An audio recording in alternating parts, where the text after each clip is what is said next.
currently Earth. On July 27th in 1794, Maximilien Robespierre, the architect of the French Revolution's reign of terror, is overthrown and arrested by the National Convention. As the leading member of the Committee of Public Safety from 1793, Robespierre encouraged the execution, mostly by guillotine, of more than 17,000 enemies of the revolution. The day after his arrest, Robespierre and 21 of his followers continued their eternity. They were guillotined before a cheering mob in the Place de la Révolution in Paris. Maximilien Robespierre was born in Arras, France in 1758. He studied law through a scholarship and in 1789 was elected to be a representative of the Arras commoners in the Estates General. After the Third Estate, which represented commoners and the lower clergy, declared itself the National Assembly, Robespierre became a prominent member of the revolutionary body. He took a radical democratic stance and was known as the Incorruptible for his dedication to civic morality. In April of 1790, he presided over Jacobins, a powerful political club that promoted the ideas of the French Revolution. He called for King Louis XVI to be put on trial for treason and won many enemies, but the people of Paris consistently came to his defense. In 1791, he excluded himself from the new Legislative Assembly, but continued to be politically active as a member of the Jacobin Club. In 1792, he opposed the war proposal of the Girondins, moderate leaders in the Legislative Assembly, and lost some popularity. However, after the people of Paris rose up against the king in August of 1792, Robespierre was elected to the Insurrectionary Commune of Paris. He then was elected to head the Paris delegation to the new National Convention. In the National Convention, he emerged as the leader of the Mountain, as the Jacobin faction was known, and opposed the Girondins. In December of 1792, he successfully argued in favor of Louis XVI's execution, and in May of 1793, he encouraged the people to rise up in insurrection over military defeats and a food shortage. The uprising gave him an opportunity to finally purge the Girondins. On July 27th in 1793, Robespierre was elected to the Committee of Public Safety, which was formed in April to protect France against its enemies, foreign and domestic, and to oversee the government.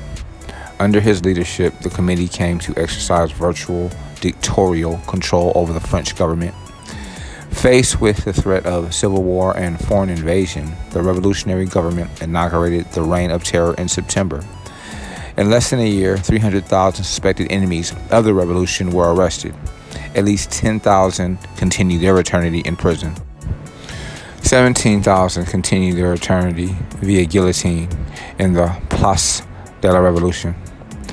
In the orgy of bloodshed, Robespierre succeeded in purging many of his political opponents. On June 4th in 1794, Robespierre was almost unanimously elected president of the National Convention. 6 days later, a law passed that suspended a suspect's right to public trial and to legal assistance. In just a month, 1,400 enemies of the revolution continued their eternity via guillotine. The terror was being escalated just when foreign invasion no longer threatened the republic, and an awkward coalition of the right and the left formed to oppose Robespierre and his followers. On July 27th in 1794, also known as 9 Thermidor in the revolutionary calendar, Robespierre and his allies were placed under arrest by the National Assembly. Robespierre was taken to the Luxembourg prison in Paris, but the warden refused to jail him, and he fled to the Hôtel de Ville. Armed supporters arrived to aid him, but he refused to lead a new insurrection. When he received word that the National Convention had declared him an outlaw, he shot himself in the head, but only succeeded in wounding his jaw. Shortly thereafter, troops of the National Convention attacked the Hôtel de Ville and seized Robespierre and his allies. The next evening, July 28th, Robespierre and 21 others continued their eternity via guillotine without a trial in the Place de la Révolution. During the next few days, another 82 Robespierre followers continued their eternity via execution.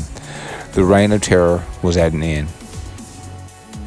In the aftermath of the coup, the Committee of Public Safety lost its authority. The prisons were emptied, and the French Revolution became decidedly less radical. The Directory that followed saw a return to bourgeois values, corruption, and military failure. In 1799, the Directory was overthrown in a military coup led by Napoleon Bonaparte, who wielded dictatorial powers in France as first consul and after 1804 as French emperor.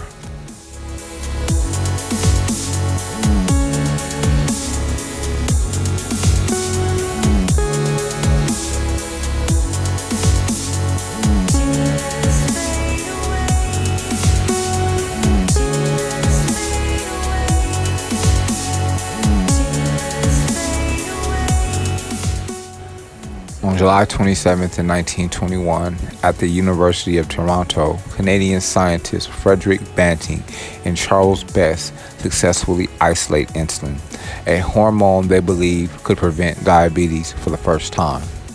Within a year, the first human sufferers of diabetes were receiving insulin treatments, and countless lives were saved from what was previously regarded as a fatal disease. Diabetes has been recognized as a distinct medical condition for more than 3,000 years, but its exact cause was a mystery until the 20th century.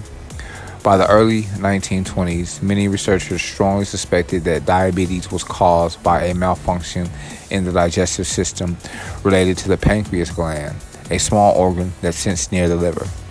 At that time, the only way to treat the fatal disease was through a diet low in carbohydrates and sugar and high in fat and protein. Instead of dying shortly after diagnosis, this diet allowed diabetics to live for about a year.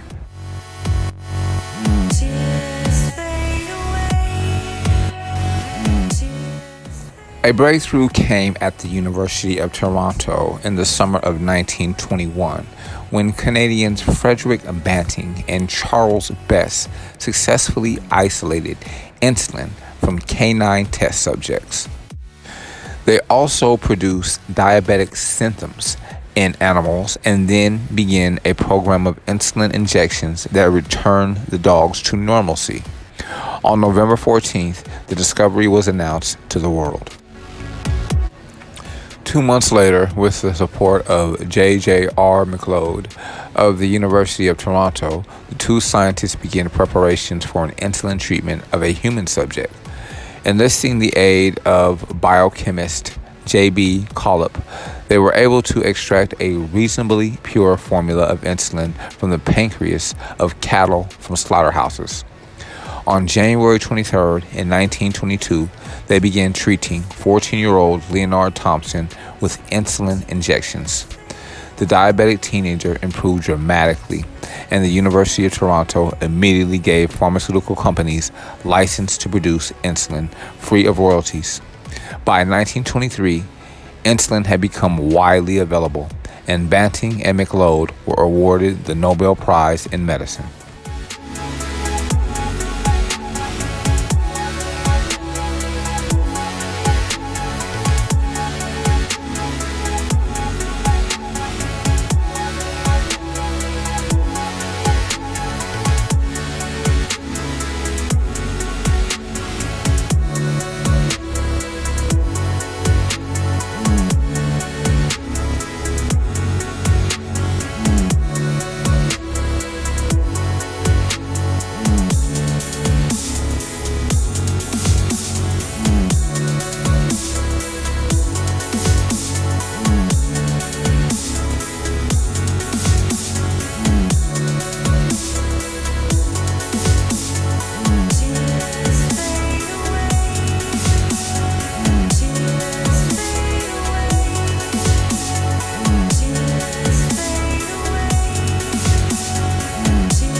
On July 27th in 1943, Joseph Stalin, premier and dictator of the Soviet Union, issues Order Number 227, what came to be known as the Not One Step Backward Order, in light of German advances into Russian territory. The order declared, quote, "Panic makers and cowards must be liquidated on the spot. Not one step backward without orders from higher headquarters. Commanders who abandon a position without an order from higher headquarters are traitors to the motherland." Unquote. Early German successes against Russia had emboldened Hitler in his goal of taking Leningrad and Stalingrad. But the German attack on Stalingrad, thought foolhardy by Hitler's generals because of Russia's superior manpower and the enormous drain on German resources and troop strength, was repulsed by a fierce Soviet fighting force which had been reinforced with greater numbers of men and materials. The Germans then turned their sights on Leningrad. Stalin needed to motivate both officers and civilians alike in their defense of Leningrad, hence Order Number 227. But it was hardly necessary. On the same day the order was given, Russian peasants and partisans in the Leningrad region attacked a German official, Adolf Beck, whose job was to send agricultural products from occupied Russia to Germany, or German troops continued his eternity as a result of the attack. The Russian patriots also set fire to the granaries and barns in which the stash of agricultural products was stored before transport. A partisan pamphlet issued an order of its own. Quote, "Russians, destroy the German landowners. Drive the Germans from the land of the Soviets." Unquote.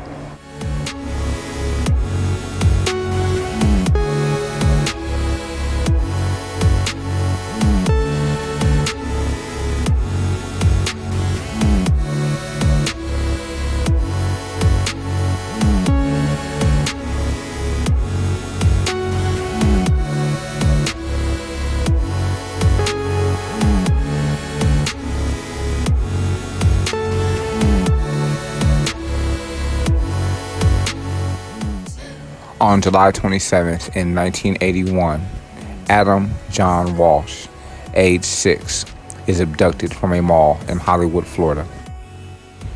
Early in the afternoon on July 27th, Adam entered a Sears department store with his mother, Reeve. She allowed him to watch a group of older boys play video games in the toy department while she shopped nearby. When she returned for him less than 10 minutes later, he was gone. Investigators learned a teenage security guard had asked the older children to leave because they were causing trouble. Adam, reportedly a timid child who might have been afraid to speak up, followed one of the older boys out and didn't tell the guard his mother was in the store. He was likely kidnapped outside the store after the other child left. Adam's parents launched a massive hunt for their son. However, on August 10th in 1981, his severed head was discovered by two fishermen in a drainage canal in Vero Beach, Florida, some 100 miles from Hollywood. His body was never found. This was the confirmation that young Adam had continued his eternity. In October of 1983, career criminal Otis Elwood Toole, then an inmate at a Rayford, Florida prison, confessed to Adam's abduction and murder and also implicated serial killer Henry Lee Lucas in the crime. However, investigators soon discovered that Lucas couldn't have been involved because he was in jail in Virginia when Adam was kidnapped. Toole then admitted he had carried out the crime on his own, and police announced they had found Adam's killer. However, investigators were unable to locate Adam's body where Toole claimed to have buried it, and without any physical evidence, the Florida state attorney couldn't prosecute the case. Several months later, Toole recanted his confession. In the years that followed, Toole repeatedly confessed to killing Adam Walsh, and then took his story back. While on death row for an unrelated case, Toole continued his eternity as a result of cirrhosis of the liver and AIDS in 1996 in a Florida prison. Years later, serial killer Jeffrey Dahmer, who was living in Florida at the time of Adam's abduction, was considered a possible suspect in the case. Dahmer continued his eternity in a Wisconsin prison in 1994. On December 16th in 2008, the police department in Hollywood, Florida, announced that evidence against Toole was strong enough to close the investigation in case on Adam Walsh. John Walsh channeled his grief into advocacy for crime victims. He was a founder in 1984 of the National Center for Missing and Exploited Children, and in 1988 he became host of America's Most Wanted, a show that has since helped law enforcement officials track down hundreds of fugitives. On July 27th in 2006, 25 years after Adam went missing, our 43rd president, George W. Bush, signed the Adam Walsh Child Protection and Safety Act into law, which created a national database of convicted child sex offenders, strengthened federal penalties for crimes against children, and it also provided funding and training for law enforcement to fight crimes involving the sexual exploitation of children via the internet.